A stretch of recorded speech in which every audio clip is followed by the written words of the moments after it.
আসসালামু আলাইকুম প্রিয় বন্ধুরা, সবাই কেমন আছেন? পবিত্র মাহে রমজান উপলক্ষে আমাদের 98 ব্যাচের পক্ষ থেকে তাহিরপুর হাজী সিনিয়র আলিম মাদ্রাসা ইফতার পার্টির আয়োজন করা হয়েছিল। মাশাআল্লাহ, আমরা 98 এর ব্যাচ পক্ষ থেকে সবাই অংশগ্রহণ করেছিলাম। পাশাপাশি মাদ্রাসার ছাত্রদের সাথে ইফতার পার্টিতে আমাদের সিনিয়র যারা আছে তারা অংশগ্রহণ করেছিল। মাশাআল্লাহ, এই মাদ্রাসার অনেক পুরনো এবং নামকরা এবং ঐতিহ্যবাহী একটি মাদ্রাসা। এই মাদ্রাসার সুনাম আছে এবং অনেক পুরনো একটি মাদ্রাসা।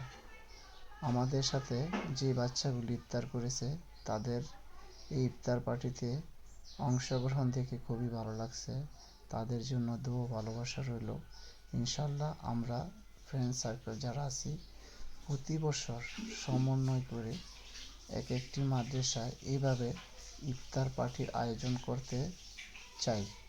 আমাদের প্রবাসী বন্ধুরা, তোমরা আমাদের সাথে থাকবা এবং সাথে আছো, তোমরা দোয়া করবা এবং পাশে থাকবে ইনশাআল্লাহ, যাতে আমরা এই সুন্দর রমজান মাসে ইফতার পার্টির আয়োজন করতে পারি এক একটি মাদ্রাসায়। আমাদের বন্ধু মহলের সবার থেকে ভালোবাসা রইল। যারা আমাদের সাথে এই আয়োজনে সহযোগিতা করেছে তাদের জন্য রইল দোয়া ও ভালোবাসা। ইনশাআল্লাহ সবাই পাশে থাকবেন।